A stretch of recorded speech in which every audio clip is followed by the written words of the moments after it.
Hey guys, my name's Stompezz. I'm from Texas and I'm the head coach for NGNL Esports. First off, how did that feel going into PLQ that final day of playing, and what was the emotions like after you guys won and you knew that you were qualifying? Yeah, I mean, it was super hype whenever we qualified.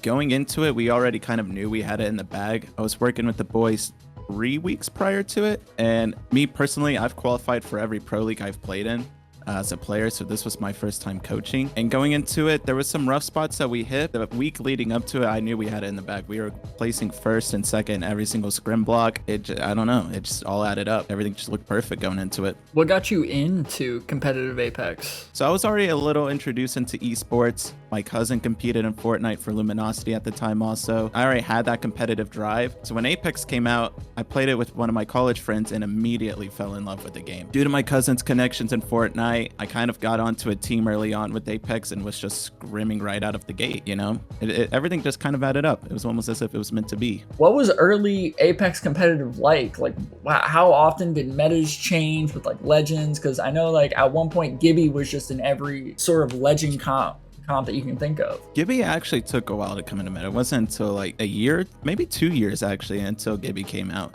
into the meta. Originally what the game was, it was Q snipe, so there wasn't private servers for the first year and a half of competing. And so what you had to do is you had to queue public matches with a bunch of pros and a Discord. You had a Discord bot do a countdown where everybody would ready up at the same time. You'd get into the same lobby. And the meta back then was Wraith, Pathfinder, Lifeline. Sometimes people went to Bangalore instead of the Lifeline, but the most part it was Lifeline. There were rough times, that's for sure. So for the longest time, you guys just had to hope that you got into a lobby with one another. Yes. There was always that one or two teams, or the one or two teams in the lobby that was just complete randoms. You know, the 9 to 5 dads just getting on. They have Imperial Hal and Prodigy Aces running them down. Poor bastard. I feel so bad for him in hindsight. What do you think is going to be the key things to focus on for this split for you guys to get that #1 spot and take it away from, you know, TSM, Imperial Hal, and all those guys? Yeah, I mean, I think the #1 thing and something that we're building up right now is a lot of confidence building. Just because Rails and Trips, this is their first pro league split ever. Wave's been around the scene the same amount of time as me. Wave's been doing this for a while.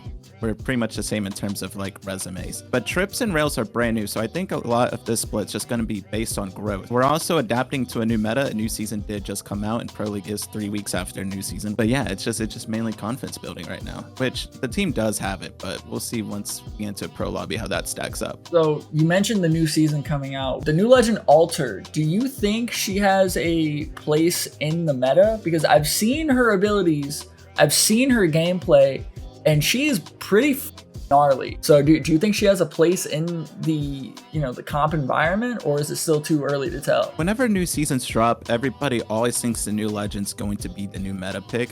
The thing with Apex, and that makes it a little weird compared to other games like Overwatch and stuff, is it takes a while for the meta to set in. You probably won't even see people really give Alter a true chance until 2 months from now, if I'm being perfectly honest. My predictions with it, I think she could be a niche pick. Right now, we see maybe 2-3 Lifeline teams per lobby running it down. Basically a definition of a niche pick. So I could see her being that like Lifeline role where you see 2 or 3 teams running it. But I don't think she'll ever be hard meta, just because her kit's like too weak compared to a lot of legends in the game right now. I want to go back to focusing on Pro League, because you obviously been in the scene a while. You said Waves has been in the scene.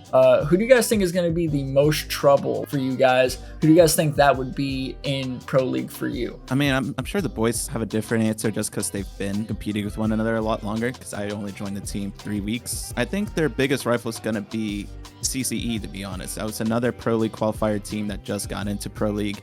And the main reason, because they run the same comp as we do. They have the exact same play style. They land center map, rotate quick, play Rampart. I think they do Rampart Loba, but it's the same mindset, same play style. So I think the big question into that, or not even a question, I think that's going to be like our biggest rivalry going into this split, just because it's which team's going to perform better running that same play style. Do want to ask specifically, because you guys have the SoaR tournament coming up. Obviously, I know you guys have been practicing for that. Do you have, or do the guys, or do all of you have like a warm-up ritual to like keep the vibes high? Like, do you just pump out like push-ups? Like what do you guys do to get yourself hyped for those big money matches like that? You know, me personally, I can't say what they do. They always play ranked and they'll do 1v1s and they'll get in the firing range and practice before tournaments. I don't think they have any pregame rituals, but for me personally, to sound super cliche, I'll watch the motivational videos. I do like to work out at least 2 hours before a tourney just to get the blood flowing a little bit and get the energy going. That's just me personally. I think the boys just play ranked all day. They're just gamers, just a bunch of chads. Going back to the SoaR tournament, you guys obviously know who's probably going to be your hard counter. You guys said CCE. Is there any team that you think that if you landed at a POI and you contested them, that you could just smoke them? And if so, would you feel comfortable calling them out, kind of calling your shot? Yeah, no, absolutely. Wave and the boys have been 15 nonstop in CC throughout the few weeks, and they have a lot of strats for different scenarios and for different teams, actually. So I don't think they would struggle at all with any contests, honestly, in Pro League or any SoaR tourney. So you guys are just ready for everyone. You guys are just standing on business, 10 toes down. Oh yeah, straight up. If you guys were to land at a POI, let's say Apex drops quads, like next day. It sounds stupid, but let's just think hypothetical.